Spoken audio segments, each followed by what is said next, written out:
Shalom, everyone. Welcome to the Way Wednesday's virtual Midrash. We are in the book of Numbers tonight, and it is the Chukat, the ordinance of. We're looking at Numbers 19 through 22, verse 1. So, hey, let's get into it. By the way, if you don't have a really cool app, you need to get the Way Congregation app. You're going to love it. Got all kinds of cool stuff. Also, we are taking a trip to Israel in 2024. You can go to the Way Congregation and there's information. There's a tab that actually says Israel Tour 2024. Let me just actually give you guys that link. I'm put that right there in the chat so you can take a look at it. So make sure to share that. Or if you plan on coming, then definitely come with us. Check it out. It's going to be great. All right, let's get into the study. Looking forward to it as always. Numbers 19. Now the Lord spoke to Moses and Aaron, saying, "This is the ordinance of the law, which the Lord has commanded, saying, Speak to the children of Israel, that they bring you a red heifer without blemish, in which there is no defect, and on which a yoke has never come. You shall give it to Eleazar the priest, that he may take it outside the camp, and it shall be slaughtered before him. And Eleazar the priest shall take some of its blood with his finger and sprinkle some of its blood 7 times directly in front of the tabernacle of meeting. Then the heifer shall be burned in his sight, its hide, its flesh, its blood, and its offal shall be burned. And the priest shall take cedar wood and hyssop and scarlet and cast them into the midst of the fire, burning the heifer. Then the priest shall wash his clothes, he shall bathe in water, and afterward he shall come into the camp. The priest shall be unclean until evening. And the one who burns it shall wash his clothes in water, bathe in water, and shall be unclean until evening. Then a man who is clean shall gather up the ashes of the heifer and store them outside the camp in a clean place, and they shall be kept for the congregation of the children of Israel for the water of purification. It is for purifying from sin. And the one who gathers the ashes of the heifer shall wash his clothes and be unclean until evening. It shall be a statute forever to the children of Israel and to the stranger who dwells among them." All right, so the red heifer is all about the purification of people. Now, it's not clear in my mind as to why God commanded this. Now, we understand we have the many other sacrifices that God has for people to do, but what is so special about this one? Why does this have to be a bull that is of a red orientation? What's the point of that? It's not, again, clear. We know that the red heifer is going to be necessary for the purification of the tabernacle. And of course, there's all kinds of discussion and speculation as to when the red heifer is going to be ready for future use for the future third temple. All right. And of course, nobody knows exactly, right? There's a lot of speculation. I'm just trying to make that really clear. All right. It's interesting. And of course, it's very important. There's no doubt about that. But again, why this is so utterly significant is not clear in my mind. But this is something that God called for. And how this animal purifies people, how the ashes of this purify people, again, that's something I don't know. I don't know if this is just on a spiritual level, if there's a physical level, right? We know with the other things, the other animals that were sacrificed, that was very much a spiritual matter. Of course, it had physical implications to this whole thing, right? So when people wanted to be close to God, they needed some kind of a covering, and that is what the animal's blood provided for them. But how do the ashes of the red heifer do something even more than a regular sacrifice? Well, again, not clear in my mind what that would actually be, but it's something that God is prescribing, and it's very important for the establishment of a tabernacle or a temple, especially as we're looking toward the last days. All right, let's go on. Then let's see here. Okay, I already got that. He who touches the dead body of anyone shall be unclean 7 days. He shall purify himself with the water on the 3rd day, and on the 7th day, then he will be clean. But if he does not purify himself on the third day and on the seventh day, he will not be clean. Whoever touches the body of anyone who has died and does not purify himself defiles the tabernacle of the Lord. That person shall be cut off from Israel. He shall be unclean. Because the water of purification was not sprinkled on him, his uncleanness is still on him. All right, so again, somebody dies and you touch that person, you're going to be unclean. And then he needs to purify himself with water on the third day and the seventh day. Again, there's probably something very, very practical about this, right? As we go on, we see that it becomes incredibly practical. This is the law when a man dies in a tent. All who come into the tent and all who are in the tent shall be unclean 7 days. And every open vessel which has no cover fastened on it is unclean. Whoever is in the open field touches one who is slain by a sword or who has died, or a bone of a man or a grave, shall be unclean 7 days. So now we understand, what germs are. And so germs can linger on you for some time, especially if there's not some means to thoroughly wash, right? So when surgeons go in to do surgery, right, they don't just go and wash their hands for a couple seconds. They wash their hands, right? And then they wash them again. And they have all these different ways to make sure that they are absolutely clean, right? They put on very much fresh garments. They put on all of their surgical things. All of their instruments have been sterilized, absolutely, right? So there's all these different things that need to happen for complete sterilization. So back then, when they did not have all these other means for sterilization, they needed to take even more caution, right? And, as we've seen quite lately, germs are still around and they're still causing a lot of damage. And with the whole COVID outbreak, people had to be isolated for some time, right? So again, we understand that the basic principles of this, of what God is getting at here. So, you have to be set aside for some time, here in this case here for 7 days.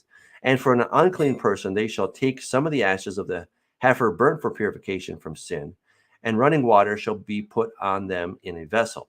A clean person shall take hyssop and dip it in the water, sprinkle it on the tent, on all the vessels, on the persons who were there, and on the one who touched a bone, the slain, the dead, or a grave. A clean person shall sprinkle the unclean on the third day and on the seventh day, and on the seventh day he shall purify himself, wash his clothes, and bathe in water, and in evening shall be clean. All right, so the ashes are somehow used as some kind of I don't know, is disinfectant the right word, right? But it's some kind of way to purify these people. Again, I don't understand the biology or the mechanics of this, but this is something that God prescribed, and it may just go beyond our pay grade. We may say, oh, this is ridiculous. There's nothing scientific about that. Well, yeah, maybe there isn't anything scientific, but God seems to have an amazing track record. So if he says to do it, I'm going to suppose that it's pretty amazing. But the man who is unclean and does not purify himself, that person shall be cut off from among the assembly, because he has defiled the sanctuary of the Lord. The water of purification has not been sprinkled on him. He is unclean. It shall be a perpetual statute for them. He who sprinkles the water of purification shall wash his clothes, and he who touches the water of purification shall be unclean until evening. Whatever the unclean person touches shall be unclean, and the person who touches it shall be unclean until evening. Well, this is basically, you got cooties, and cooties are contagious, right? That's the basic idea, right? So if you're contagious, if you have germs, you can give those germs to somebody else. That's the basic sense of what's going on here. And God has a prescription for that, which is the ashes of the red heifer. Again, I don't understand the mechanics of it, but this is what God is prescribing. All right, chapter 20. Then the children of Israel, the whole congregation, came into the wilderness of Zin in the first month, and the people stayed in Kadesh, and Miriam died there and was buried there. Now there was no water for the congregation, so they gathered together against Moses and Aaron. And the people contended with Moses and spoke, saying, if only we had died when our brethren died before the Lord. Why have you brought up the assembly of the Lord into this wilderness, that we and our animals should die here? Feels like we've heard this basic tune before, right? I mean, this is the same thing. And why have you made us come up out of Egypt to bring us to this evil place. It is not a place of grain or figs or vines or pomegranates, nor is there any water to drink. So Moses and Aaron went from the presence of the assembly of the door of the tabernacle to the door of the tabernacle of meeting, and they fell on their faces, and the glory of the Lord appeared to them. Boy, this is an old song that just keeps playing over and over and over again. Talk about the greatest hits, right? This is what Israel keeps doing. And instead of asking God, I think this is one of the reasons God got just a little bit frustrated, is instead of asking him for things, all they did is complain about things, right? God is there in their midst, willing, desiring to give them abundantly.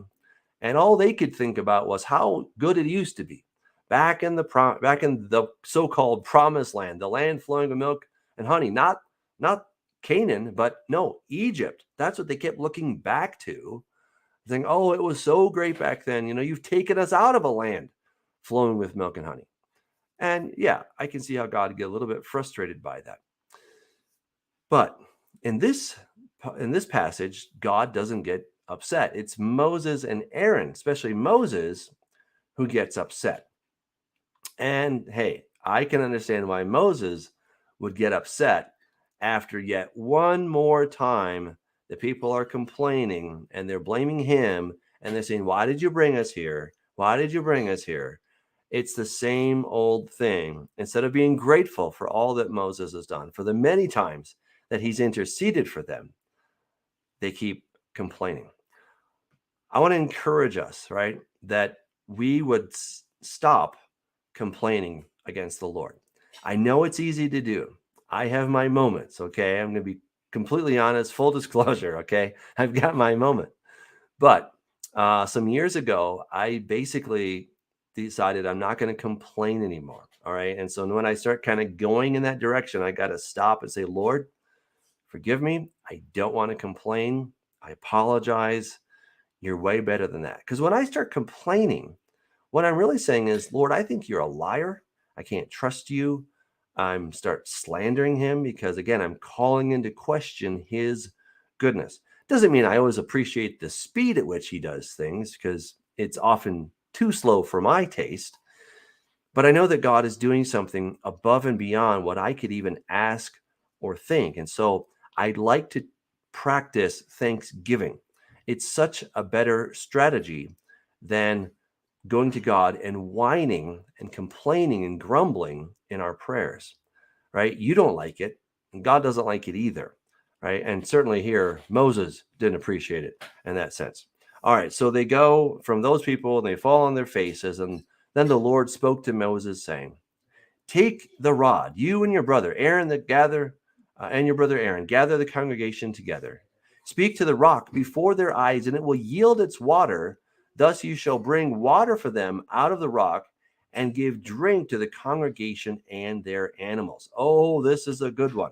Okay, so the rock. Notice that he says the rock, right? Speak to the rock. Now that is really interesting. Okay, so back in Exodus chapter 17, right? And he says, you got this rock, okay? And God says to Moses, because this is previously when they were out of water.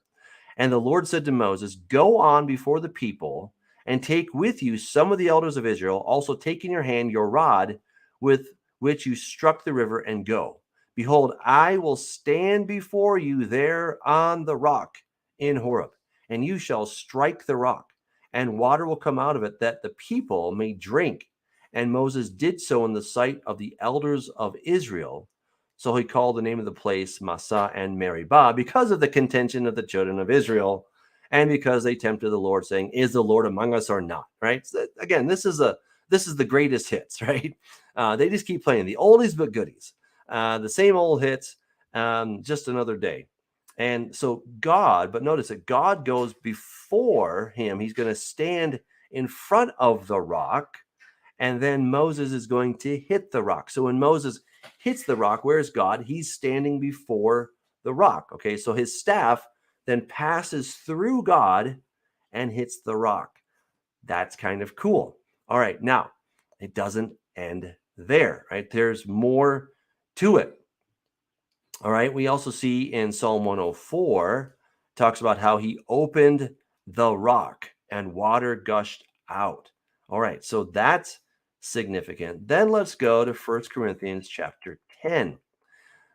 Paul says this, moreover, brethren, I do not want you to be unaware that all our fathers were under the cloud, all passed through the sea, all were baptized into Moses in the cloud and in the sea, all ate the same spiritual food. All right, I'm going to stop there for a moment. Now, let's think about this really quick. They all were under the cloud. That was a real physical phenomenon. Yes, indeed. They all passed through the sea. That really did happen in a very physical sense. All right. So I'm going to try to take this out of the spiritual sense and put this into a real boots on the ground kind of scenario. All were baptized into Moses in the cloud and in the sea. Well, that's true. I mean, they all did go through the sea and they all ate the same spiritual food. Aha. Now let's stop just for a second here. What does it mean that they ate spiritual food? Does this mean that they were just praying and then they just kind of felt full? Or did they actually eat something with their fingers and their hands, right? They take these and put it in their mouth. Yes, of course they did, right? Let's check it out. This is in Psalm 78. Actually, I'm going to cheat here because I think it gives me the address and I don't have to work so hard. All right. There we go. All right. So there we go. Psalm 78, 24. Notice what it says here. It says, he rained down manna on them to eat and gave them the bread of heaven. Men ate angels' food. He sent them food to the full. All right. So manna is called here angels' food, and it's bread from heaven. So where was this bread originating from? Well, it says it's from heaven. All right. So it's not from the earthly realm. Okay. As far as I've seen, I've never seen a cloud up there that has manna just floating around and then it starts to rain on people indiscriminately and manna comes down. That's kind of like the story, Cloudy with a Chance of Meatballs. That's not how it works here, right? But back then, they actually had this manna coming down out from the sky, from the heavenly realm, coming down and feeding them. And so in that sense, it was spiritual bread. All right. That's really significant. Okay. Let's go back to our passage then. They all ate the same spiritual food. All right. Now we come to verse 4. This is where it gets really exciting. And all ate the same spiritual drink. All right. So they're drinking. What are they drinking from? From the rock. Did it give them real water, H2O? Yes, it absolutely did. But what was the source of that H2O? That's the question. Well, Paul's going to tell us. He says, for they drank of that spiritual rock that followed them, and that rock was Christ. Wait a second. Okay, this is interesting. So they drank from the spiritual rock. Was it a real rock? Well, yeah. It wasn't just ethereal. It wasn't spiritual in a ghostly sort of sense. It was spiritual because it originated from somewhere else, someplace besides planet Earth. That's why it was a spiritual rock. And the reason it was spiritual drink is because the water that it gave did not come from planet Earth. It came from a different realm. All right. Now, where do we hear about this water? Well, we hear all about it in Revelation 22. Try that again. Revelation 22. And he showed me a pure river of water of life, clear as crystal, proceeding from the throne of God and from the Lamb. So where is the water coming from? It's coming from God himself. That is where this water is coming from. This is what let him come to me and he will drink these fountains of living water, right? It comes from him. Jesus is the source of this living water. That's really cool. But what Paul is also saying is that there's a spiritual rock that followed them, and the rock was Christ. Now, this is where a lot of well-intended pastors and teachers say, well, Paul is allegorizing here. But Paul is not allegorizing. Paul is being absolutely serious. And when you go into the Targumim, which are the Aramaic translations of the Old Testament, specifically the Torah, the Pentateuch, you find that they talk about a rock that followed them. All right. There was a rock that followed them. Right. This rock was going all over the desert with them. All right. And that's what Paul is alluding to here. Right. So Paul is in agreement with the Targum, saying that there was a rock that was going with them.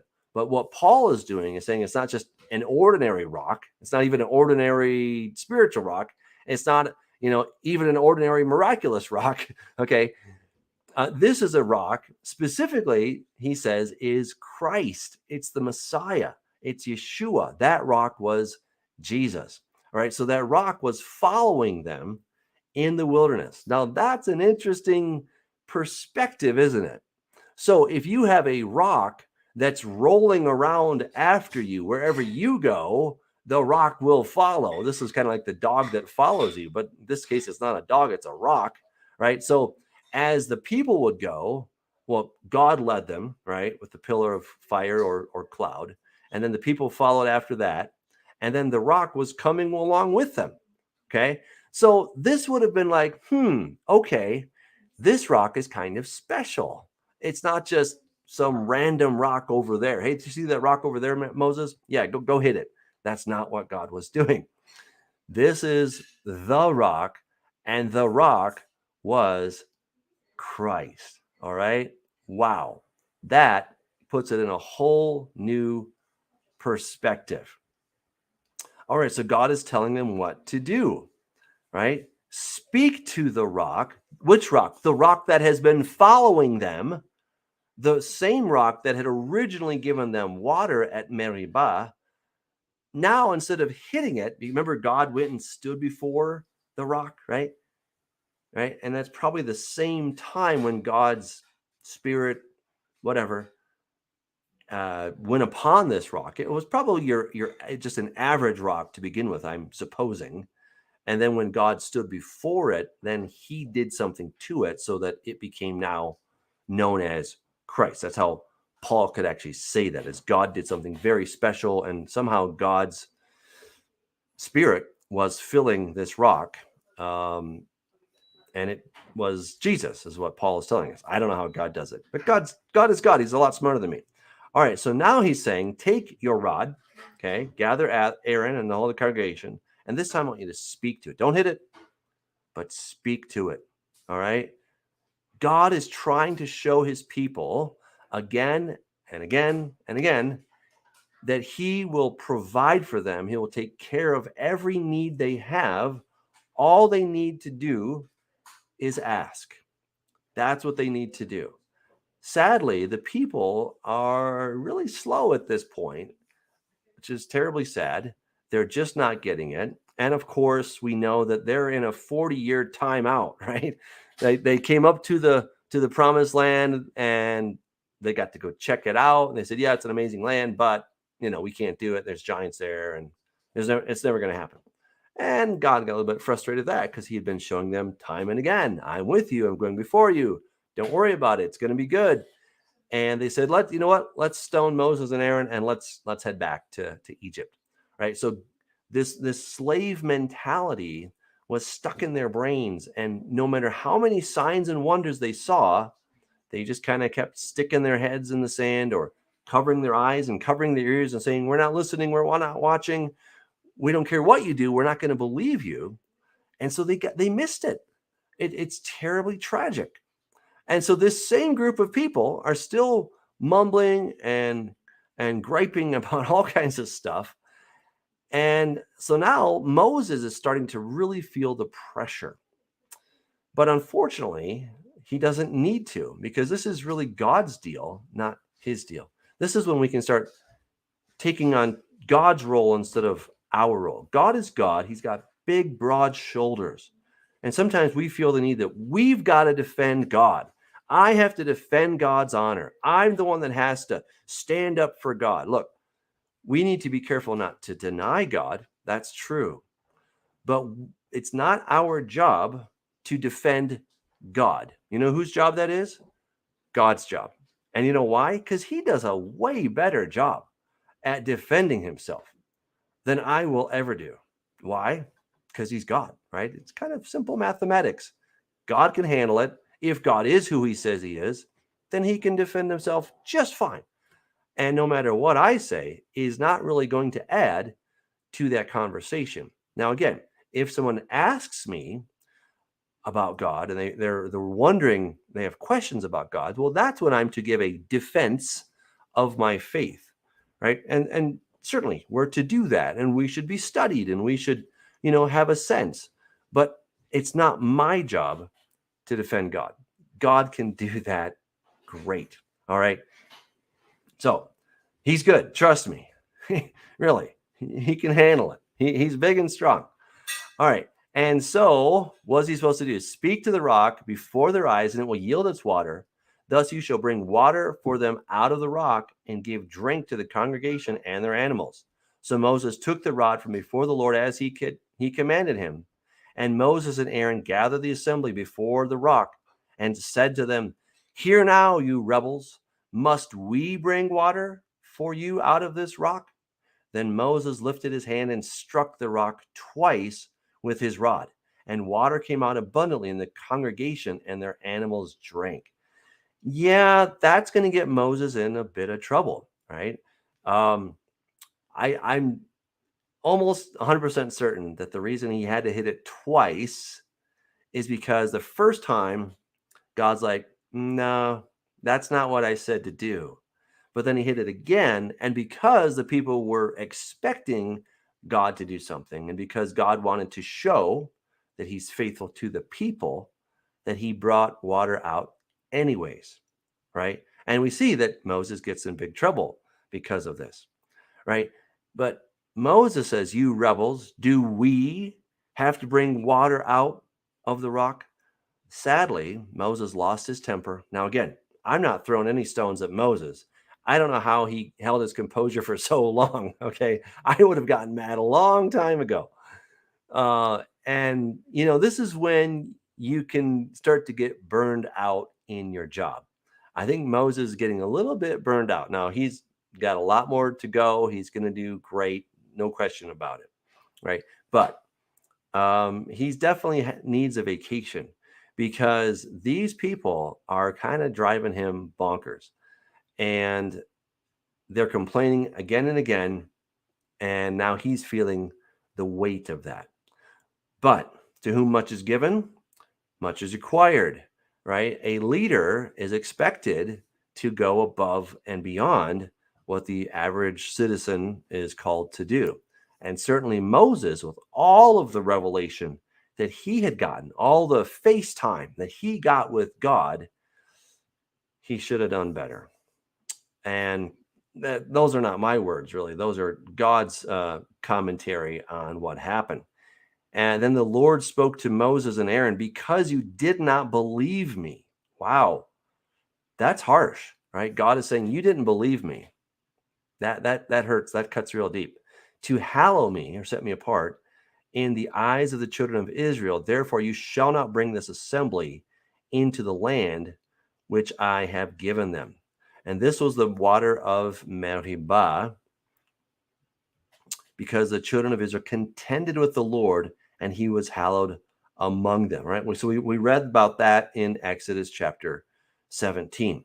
Boy, such a small thing can have huge implications. Now, the text doesn't specifically state what he did wrong. I mean, it says, look, you didn't hallow me, you didn't believe me. But why was this such a big deal? Why was he supposed to speak to the rock? Well, I've already suggested that the reason I believe that he was supposed to speak to it is because of what Paul is telling us, that the rock that followed them was Christ, right? And remember that God went before the rock.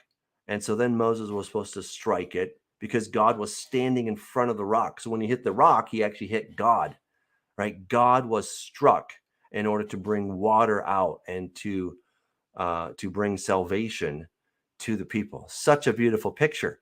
But that only needed to happen once.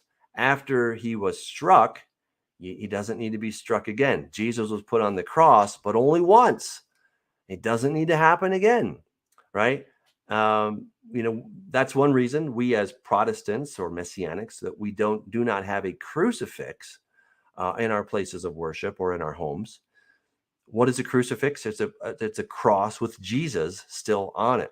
Now, we remember that on a regular basis, but we prefer not to have a crucifix or a physical representation of Jesus on the cross, because he didn't stay on the cross, right? He resurrected, right? So yes, he was crucified, but then he beat death, he conquered it, and he rose, right? So we prefer to really remember and think about our Lord and to worship our Lord as the risen Savior, not the crucified, still being crucified Lord. All right. So that's certainly a big distinction between Catholicism and evangelical Protestantism, whatever you want to call it.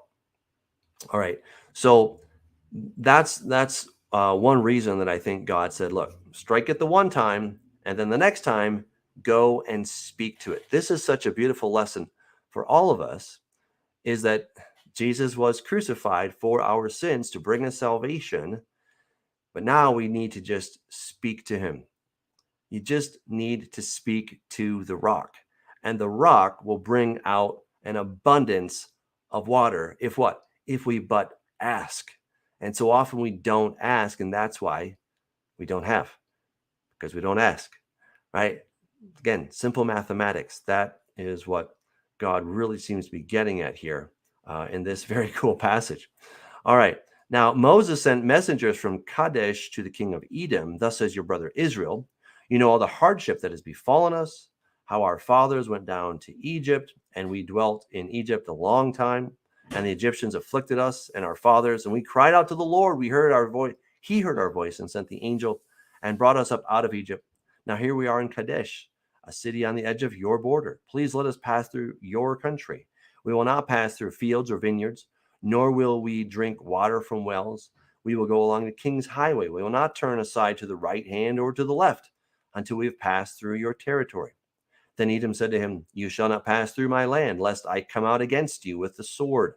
So the children of Israel said to him, we will go by the highway, and if I or my livestock drink any of your water, then I'll pay for it. Let me only pass through on foot, nothing more. Well, it's good to know they had to buy water back then too. All right, so we're not alone. All right, then he said, you shall not pass through. So Edom came out against them with many men and with a strong hand. Thus Edom refused to give Israel passage through his territory. So Israel turned away from him. All right, now, it's interesting. A lot of people say, oh, God is just into genocide. No, God was into a very particular people that needed to be exterminated, namely the Canaanites, the Perizzites, the Hivites, Hittites, Jebusites. Who am I missing? The Amorites. Okay, so those particular people had basically made a deal with the devil. They became hybrids, right? We saw this already in Numbers chapter 13. There we saw the Nephilim, right? The sons of Anak are from the Nephilim, right? So the land of Canaan was filled with these hybrid people, and God said to take them out. But here is Edom, and they're not into all that bad stuff, okay? And so God does not have a mandate to destroy Edom. And God respects Edom's free will choice to say, no, you cannot come through my land. He could have said, you know what? Forget them. Who do they think they are? Don't they know who we are? Right? We can take them. And, right? But God doesn't do that. God doesn't say, I'm going to go before you and destroy the Edomites. He doesn't do that, right? Because it's not just a wholesale slaughter of anybody and everybody. Rather, it's a very specific, targeted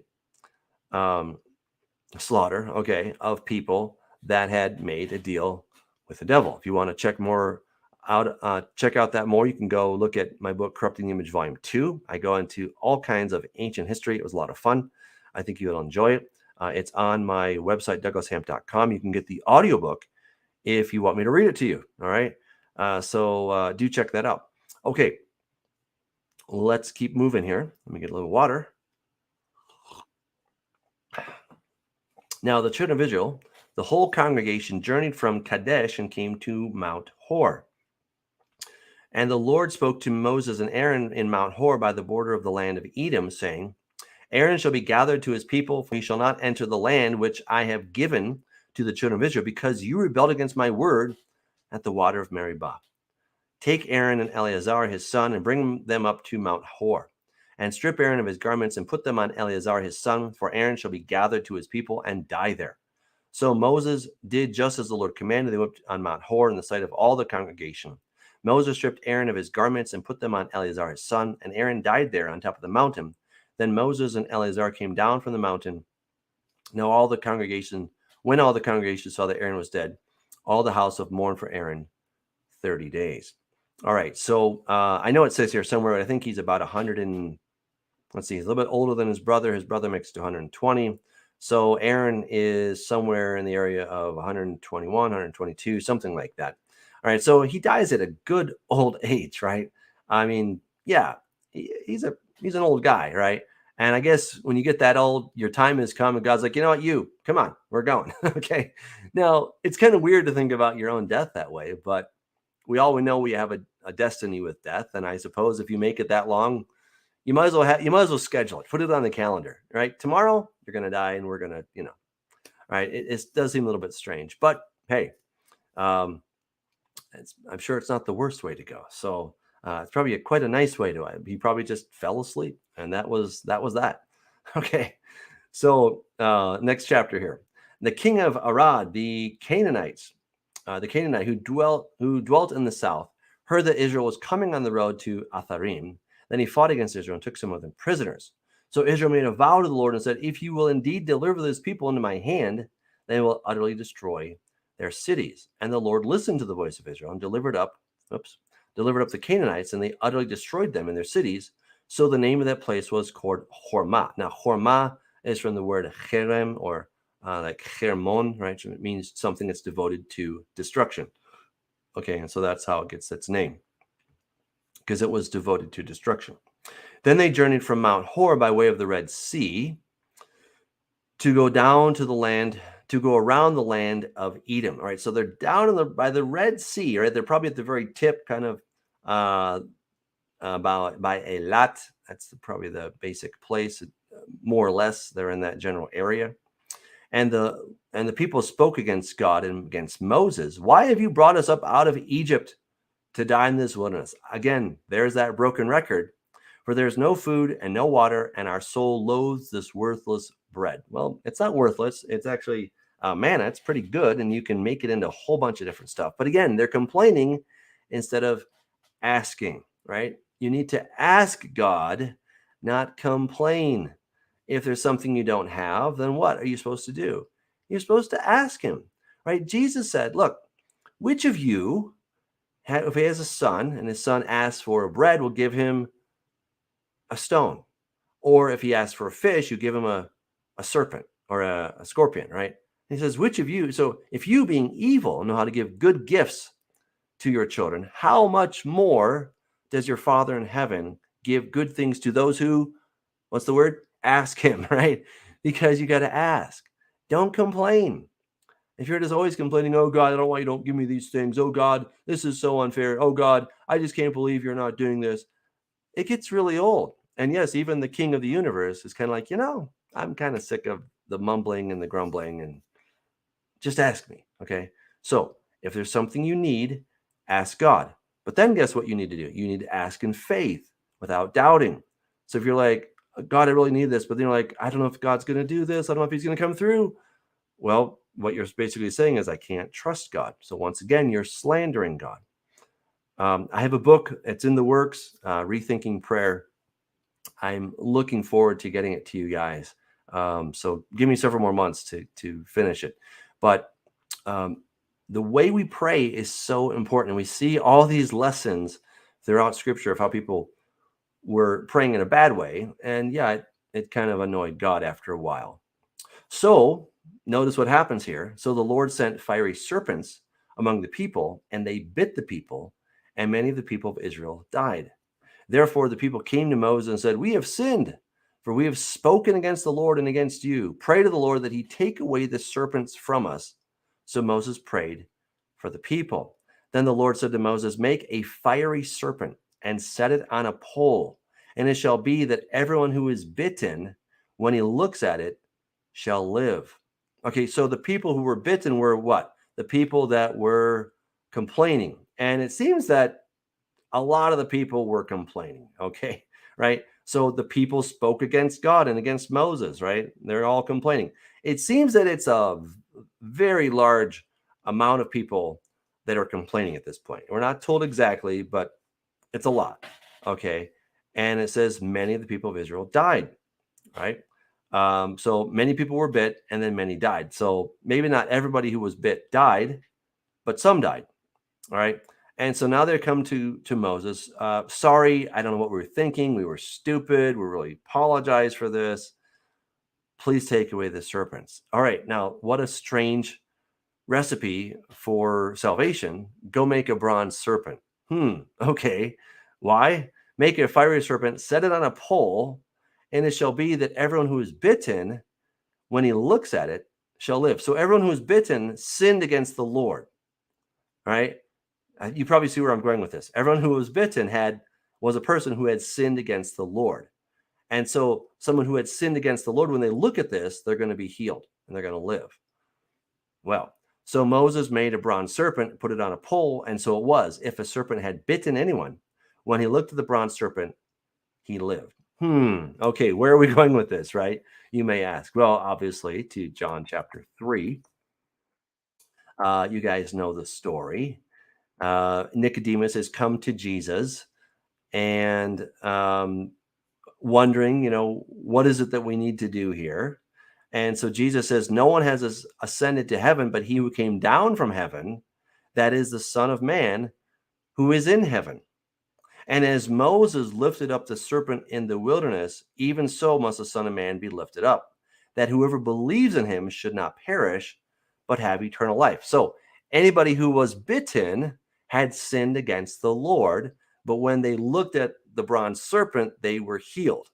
All right, so anyone who looks to Jesus is anybody who has sinned, which is, hint, hint, everyone. Okay, so everyone who has sinned against the Lord, if they look to Yeshua, who is a type of this bronze serpent, can be healed.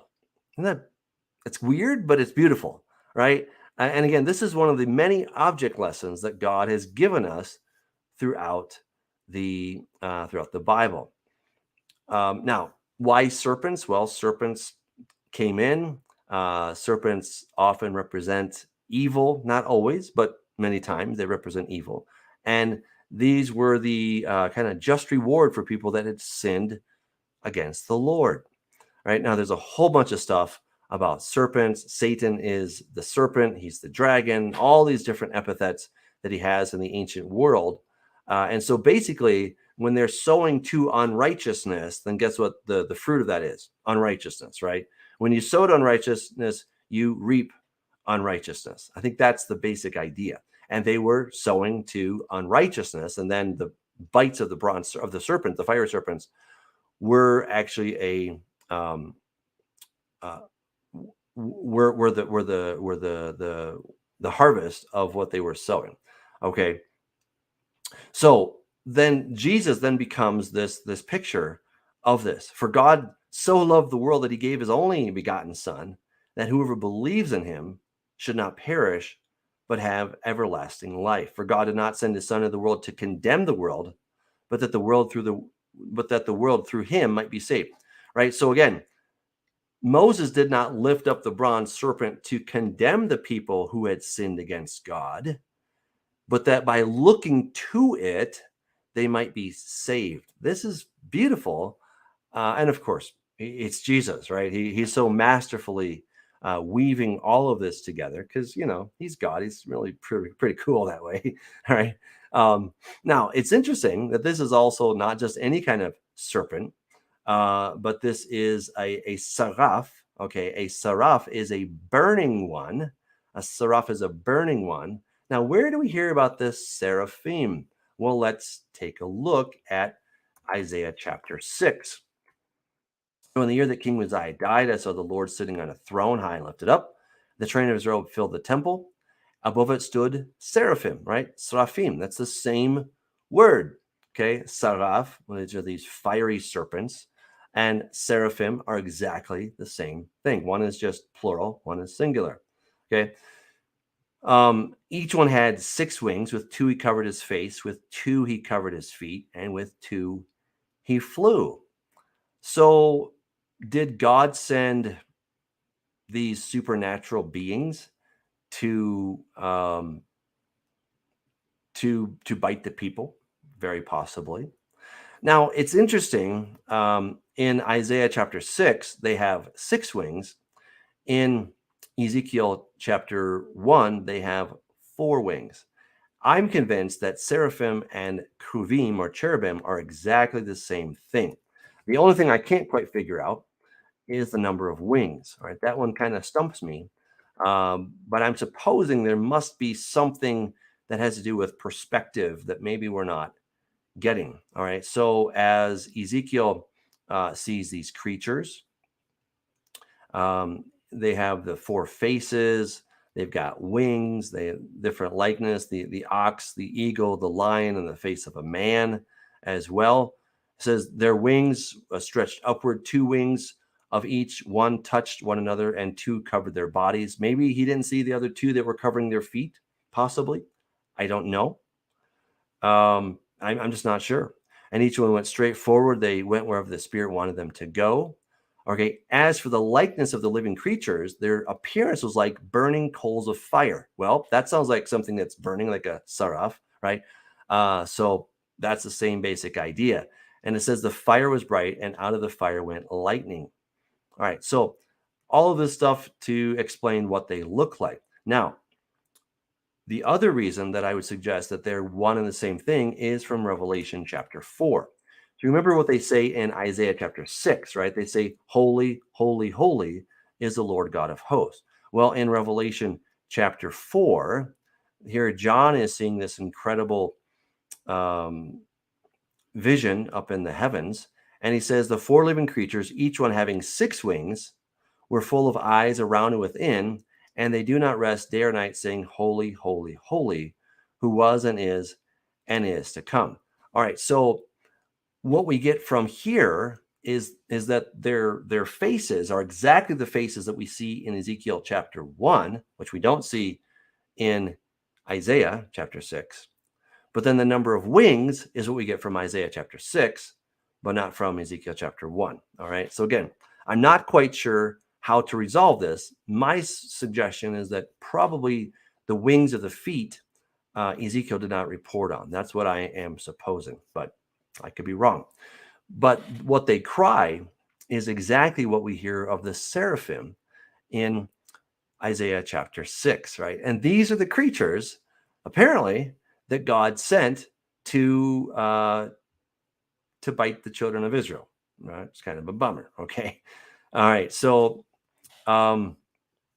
Vayishlach Adonai ba'am ish anachashim. Right.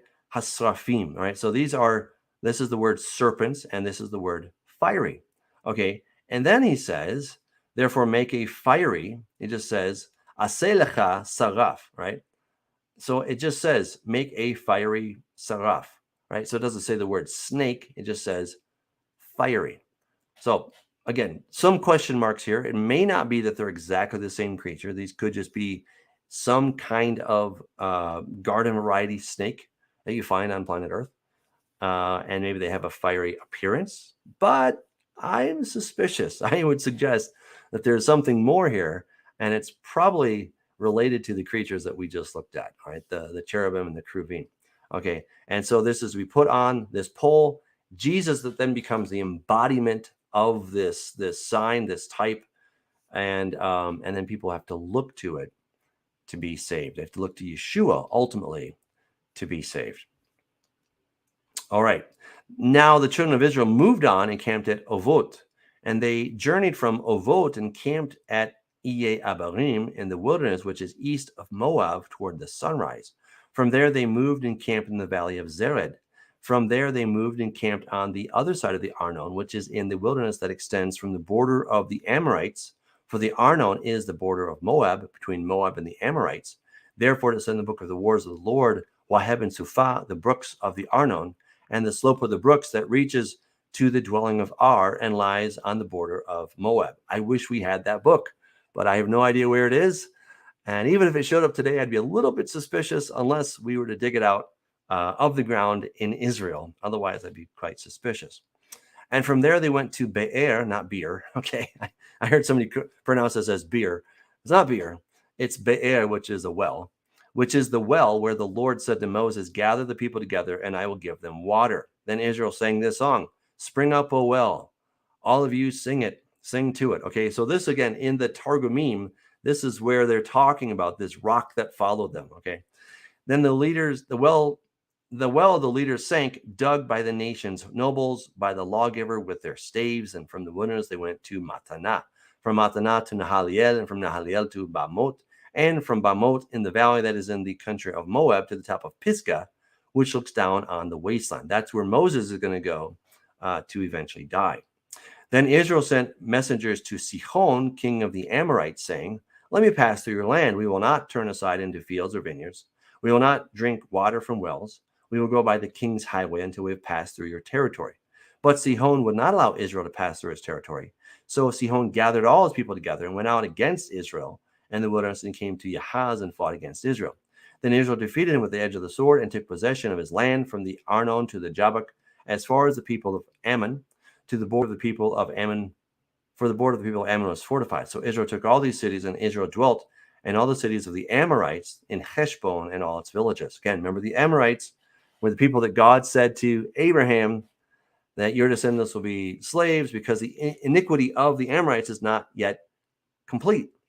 And God says in Amos 2:9 that it was I who destroyed the Amorites, whose height was like the height of the cedar trees and whose strength was in the roots beneath. Okay, so this tells us that these were pretty tall dudes. For Heshbon was the city of Sihon, king of the Amorites, who had fought against the former king of Moab and had taken all his land from him as far as the Arnon. Okay, so Sihon, king of the Amorites, had taken the land from the former king of Moab, and now Israel's taking it back.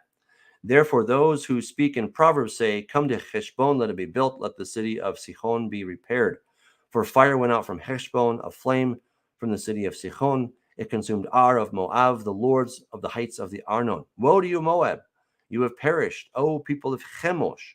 He has given his sons as fugitives and his daughters into captivity to Sihon, king of the Amorites. Now, the god of the Moabites, Chemosh, we're going to learn about him later. Sadly, Moses is going to set up a shrine to the king of, or the god of Chemosh, also known as Molech, and this is where they would sacrifice innocent little babies to this terrible god, and they would burn them. Despicable. But we have shot at them. Heshbon has perished as far as Dibon. Then we laid waste as far as Nophah, which reaches to Medeba. Thus Israel dwelt in the land of the Amorites. Then Moses went to spy out Yazer, and they took its villages and drove out the Amorites who were there. And they turned and went up by the way to Bashan. So Og, king of the Bashan in the Hebrew, went out against them, he and all his people, to battle at Edrei. All right, now, in Ugaritic literature, they talk about a deified king of the dead named Og, who dwelt in Edrei and Ashtoret, and whose holy mountain was Mount Hermon. All right, so that's quite interesting, isn't it? This is about 1400 BC when we have these documents. Just so happens that, hey, all this stuff is happening in the Bible, right? So we have an external validation of what the Bible says. We don't need it, but it sure is cool when we get it, right? That's really exciting stuff. Again, if you want to dig deeper into that, that's all in Corrupting the Image, Volume 2. I think you're going to love it. So check it out. Now, the word Bashan is terribly interesting because the word Bashan does not come to us from Hebrew, but it's actually coming from an Akkadian word, which is Bashmu, and Bashmu means a snake dragon. Okay, so that in light of what we had just read about these fiery serpents, now you have Og, king of the Bashan, which is the land of the snake dragons or the dragon snakes, however you want to see that. And what you find in northern Israel, there's a place called Gilgal Rephaim, the circle of the Rephaim, just about a quarter mile north of that, there is a geoglyph of a snake. It's approximately, I think it's about a third of a mile in length. It's huge. And you can see it from the air. You can look down and see this massive geoglyph that looks like a snake. but it also looks like a Bashan, or it looks like a Bashmu, which is a snake dragon. All right. And so Bashan is a very significant name. Mount Hermon is also known as the mountain of Bashan. Check this out. I got to show you guys this. It's so cool. All right. So Psalm 68 talks about this. It says, a mountain of God is the mountain of Bashan. A mountain of many peaks is the mountain of Bashan. Why do you fume with envy, you mountains of many peaks? This is the God which God desires. This is the mountain which God desires to dwell in. Yes, the Lord will dwell in it forever. All right. Now, when you think about this place, Mount Hermon, this is according to the book of Enoch, where the 200 angels came down back in the days of Jared. Also, Charles Warren found a stele on top of Mount Hermon, which is now resides in the British Museum. I would love to go and see that myself. It would be really quite exciting to do that. Maybe one of these days. But again, I talk about this in Corrupting the Image 2. That document, I had the honor of retranslating it because some of the previous translators had missed some words.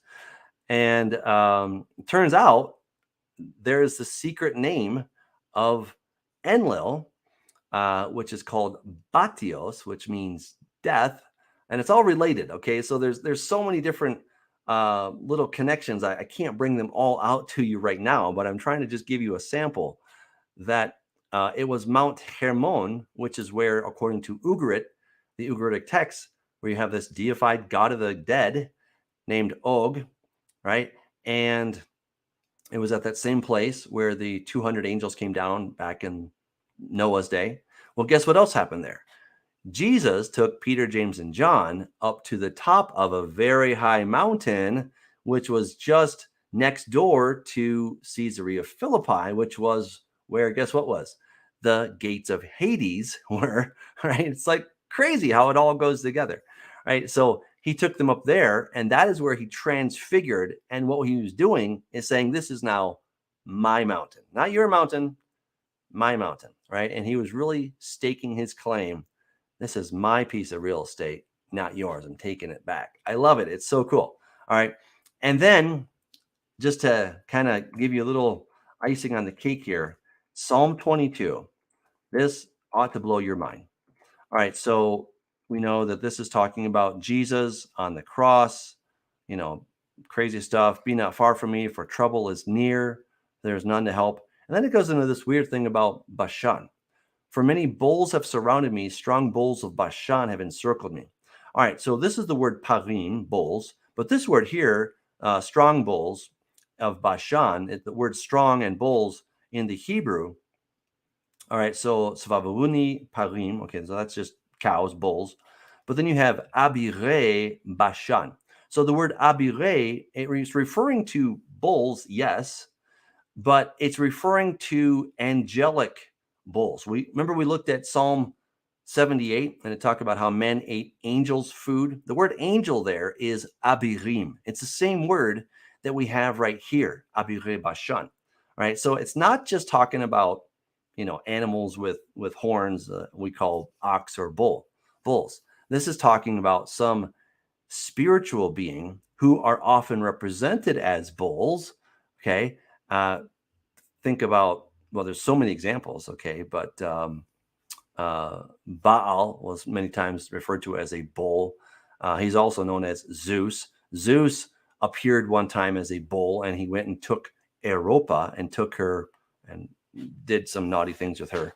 Okay, so all of this stuff is all related. Okay, so the whole idea of bulls, but bulls of where? Bulls of Bashan, right? Or these divine, or let's just call them fallen angels or demons of Bashan have encircled me.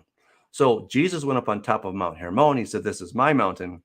Then they get him on the cross and they're like, oh no, we're winning, you're losing, right? And this is what's happening here in Bashan. Now I could go on and on about Bashan, but for the sake of time, I'm going to have to just call it a day, sadly. But King Og of Bashan, bad dude. So we see that they defeat him. King Og was probably about 15 feet tall. You can read about that in Deuteronomy chapter 3. Or if you want to check out Corrupting Image Volume 3, You'll enjoy that as well. Then the Lord said to Moses, "Do not fear him, for I have delivered him into your hand with all his people and his land. So you shall do to him as you did to Sihon, king of the Amorites, who dwelt at Heshbon." So they defeated him, his sons, and all his people until there was no survivor left him, and they took possession of his land. And now, verse 1, then the children of Israel moved and camped in the plains of Moab on the side of the Jordan across from Jericho. Wow. Okay, we did it. All right, we got through all that in an hour. That was pretty exciting. All right, so guys, I want to just go back and just check out your questions. Boy, there's a lot of fun stuff in there. Yeah, I could have taken more time. How long did Israel stay in Egypt? Someone has a question. Roughly 400 years. Okay. And here's a question. Kind of a comment. I'm going to leave that one, Shemin. I think you're, I don't know, well qualified. Well, let me see. Okay, isn't the red heifer sacrifice a little like Yeshua's sacrifice on the cross? Yes, indeed. The priest is throwing into the fire hyssop, scarlet, and cedar, and these are also at the crucifixion. That's a good observation. Thank you for that. I don't have anything to add to that because that's a great observation. Okay. Nana from Montana says, wood ashes contain some lye, and lye is what we have in soap. That's interesting. I did not know that. Thank you for pointing that out. Praise Adonai says, everything about the red heifer points to the forgiveness and restoration provided by Yeshua as a Passover lamb who died on the cross. A very important teaching. No question about that. Very good. Yes. This is from Jennifer Ofner. Weird question. Why does the Western church worship God without bowing down all the way down on their faces? Is the act of bowing relevant for today? Well, Jennifer, I don't know why we don't do that. I think if it were commanded to bow down to our faces, then I think we would probably do it. I don't see a specific command that we're supposed to do that. And I think that's probably the reason we don't do that. So I'm definitely open to hearing about that. Okay. So very good. Shemin has a comment. She says, if I can bring it up, it was probably the only rock around. It says the rock, like it's obvious which one. Of course, this was in the desert of Kadesh, probably with sand and open spaces. Could be. Jennifer says, why does, okay, I think I did that one already. Okay, let me keep going. This is a question from the God I Know. Says, do you think there's a reason why God told Moses to take his rod, even though he wasn't supposed to use it? Why not just have him leave it in the tent? That's a good question, and I don't know the answer to that. The best I could do is speculate the mind of God, and that's always a dangerous place to go. So probably I won't answer that, but it's an interesting question. Yes. Very good. Very good. Thank you, guys. I love your questions. So glad that you're tuning in. If you can go to Israel with us in 2024, that'd be fantastic. So the link is in the chat. So definitely check that out. Hope you will join us tomorrow for Prophecy Roundtable. And of course, this Shabbat, I will be continuing with the story of Gideon. Oh boy, it's a tough one because here God is going to take away a bunch of stuff so he can actually use Gideon. Not one of those really exciting messages because God's taking away, and I never like it when God takes away, quite frankly. I always like the fruit afterward, but I never like it in the process. And so we're going to see that God's going to do that with Gideon. He's going to strengthen him, but he's going to have to take a bunch of stuff away, like, most of his army. Okay. So there you have to trust in the Lord and not trust in yourself. All right. God